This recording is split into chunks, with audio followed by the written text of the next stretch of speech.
Hello everyone, কেমন আছেন? আশা করি ভালো আছেন। আমি অনেক দিন যাবৎ ভিডিও ছাড়তে পারি নাই, আমার সময়ের একটু অভাব ছিল। তো বন্ধুরা, অত কথা নাই, আমি এই ডিজাইনের জামা কিভাবে আপনারা কাটিং করবেন এবং সেলাই করবেন তা আমি দেখাবো। আপনারা পুরো ভিডিওটা দেখবেন, একটু স্কিপ করবেন না, তাহলে সম্পূর্ণ রেডিমেডের মতো সুন্দর জামা তৈরি করতে পারবেন। দেখুন এই জামাটা কত সুন্দর হয়েছে, একদম রেডিমেডের মতো। তো বন্ধুরা, কিভাবে আমরা কাটিং করব তা দেখাবো। প্রথমে আমরা ঝুলের মাপে কেটে নিব। এটা একটা ছোট্ট 1 থেকে 1.5 বছর বাচ্চাদের জন্য জামা।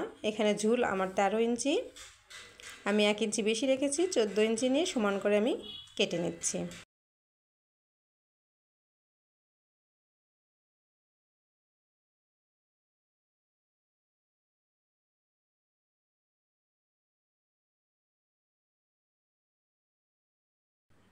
ঝুলের কাটিং শেষ, এখন আমি উপরের বডিটুকু কেটে নিব। এখানে উপরের বডি আমার 6 ইঞ্চি, আমি 4 ভাঁজ করে একবারে সামনে পিছনের বডিটা কেটে নিব। আমি এই বডির উপরের এই ফুলটা নিচে থাকবে এবং বডির ফুলটা মাঝখানে থাকবে, তাই আমি ফুলের দিকটা নিচের পাট করব এবং উপরে গলাটা কাটবো।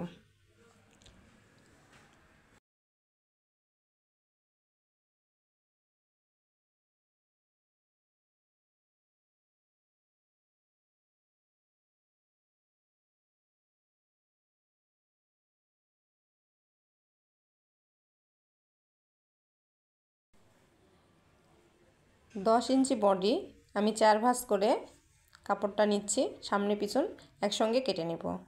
যদি পিছনে চেন দিতে হয়তো তাহলে পিছনে পাটটা একটু বড় রাখতে হয়। এখানে আমি পিছনে চেন দিব না, পুরা বডিটাই খোলা থাকবে, দুই পাশেই ফিতা থাকবে, যাতে বাচ্চা গরমে একটু কমফোর্টেবল বোধ করে। এখানে ছোট বাচ্চাদের জন্য, যেগুলো বাচ্চা একটু চিকন আর ফ্যাট, বাচ্চাদের জন্য একটু 2 ইঞ্চি নিব, 2 ইঞ্চি একটু বেশি। আর যেখানে বাচ্চাটা একটু স্বাস্থ্য কম, তাই আমি এখানে 1.5 ইঞ্চির একটু বেশি নিয়েছি। বডি থাকবে 10, মাজা 9.5 বা 9 ইঞ্চি, সেভাবে দাগ দিয়ে কেটে নিয়েছি। এরপর এর মাপে একই মতো আমি ভিতরে ফলসটাও কেটে নিব একই মাপ দিয়ে।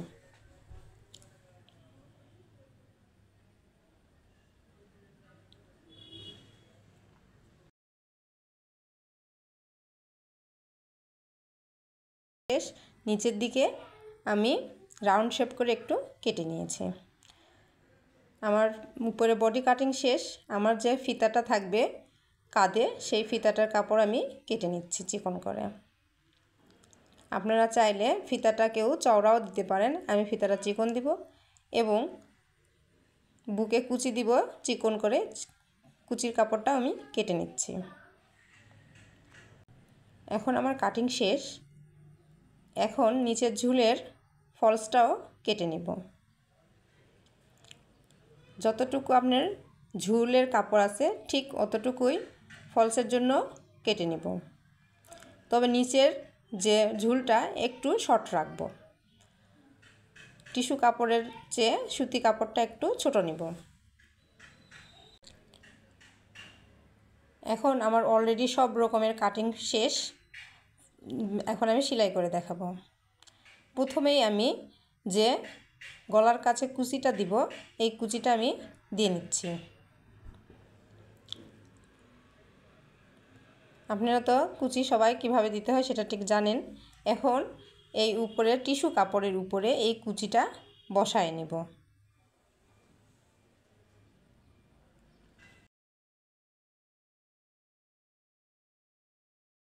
বসানোর সময় কুচিটা অবশ্যই ভাঁজ ভাঁজ করে বসাবেন, তাহলে কুচিটা সুন্দর প্লেন হয়ে থাকবে। না হলে কুচিগুলা কুচকে যাবে। কুচি আবার লাগানোর সময় সুন্দরভাবে বসাই দিতে হবে। বসানো শেষ। এখন আমি কাঁধের ফিতাটা তৈরি করে নেব। ফিতাটা আপনারা চাইলে চওড়া, চিকন, মাঝারি সব রকম দিতে পারেন। আবার একটু চওড়া ফিতা হলে একটা দিলে চলবে। এখানে আমি একই পাশে দুইটা 4টা করে ফিতা দিয়েছি। তো এখন ফিতাটা আমি কিভাবে তৈরি করব দেখেন। ফিতা ওই যেখানে গলা কেটেছি, গলার একদম সাইড থেকেই ফিতাটা আমি বসায় নেব। আমি দুই পাশেই ফিতাটার দাগ দিয়ে নিচ্ছি।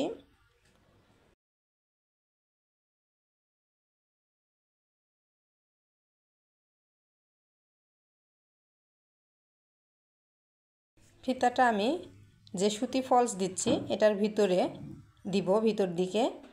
তো আপনারা ইচ্ছা করলে আটকায় নিতে পারেন, অথবা একবারে ফলস কাপড় আটকানোর সময়ও ফিতাটা লাগাই নিতে পারেন। এখন সুতি কাপড়ের ফলসটা আমি লাগাই নিব। এটা অবশ্যই টিস্যুর সিধা পাটে লাগাবো। দেখুন এখানে আপনারা গলাটা গোলও রাখতে পারেন, আবার একটু ভি সিস্টেমের রাখতে পারেন। আমি এখানে হালকা একটু ভি করেছি। দেখুন আমার আস্তে আস্তে কুচিটা সুন্দর করে মেলায় নিয়ে ফলসটা লাগাতে হবে। এরপর অল্প অল্প করে একটু একটু করে কেচির মাথা দিয়ে কাপড়টা কেটে নিব, যাতে উল্টালে কাপড়টা সুন্দর ভাঁজ হয়। আমার উল্টানো হয়ে গেছে। এখন এর উপর দিয়ে আমি চাপ সেলাই দিব। এখন কুচিগুলো আমি ভালো করে মেলায় নিব। তো বন্ধুরা আমার প্রথম পার্ট তৈরি করা হয়ে গেছে। এরপর আমি একইভাবে পিছনের পার্টটাও তৈরি করে নিয়েছি। তো আমি দুই পাশে বডির সাইড সেলাই দিয়ে নিব। যার যেরকম মাপ সে মাপ অনুযায়ী দুই পাশে বডি সেলাই দিয়ে নিচ্ছি। দুই পাশে আমি একই মতো করে সেলাই দিয়ে নিব। আমার সেলাই দেওয়া শেষ হয়ে গেলে নিচে পাটটা লাগিয়ে নিব।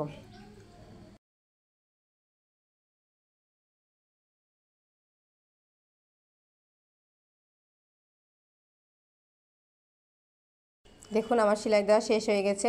নিচে যদি অসমান থাকে এটা একটু সমান করে কেটে নিচ্ছি।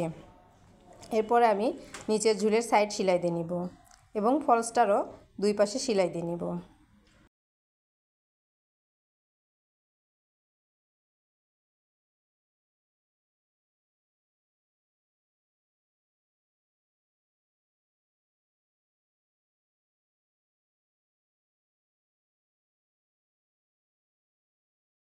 তো দেখুন আমার দুই পাশে সেলাই দেওয়া শেষ হয়ে গেছে। যদি নিচের ঝুলটা অসমান থাকে আমি সমান করে নিয়ে 4 ভাঁজ করে একটা দাগ দিয়ে নেব। এখন এই দাগ বরাবর আমরা কুচিটা কী পরিমাণ হবে এটা বুঝতে পারবো। তো আমরা এই টিস্যু কাপড়টা বডির সঙ্গে আগে কুচি দিয়ে নিচ্ছি এবং নিচের ফলস আর টিস্যু কাপড় দুটো একসঙ্গে কখনোই কুচি দিব না, আলাদা আলাদা দিব। তাহলে কি জামাটা একটু বেশি ফুলবে। বন্ধুরা এভাবে আমি পুরো জামাটাই কুচি দিয়ে নিচ্ছি।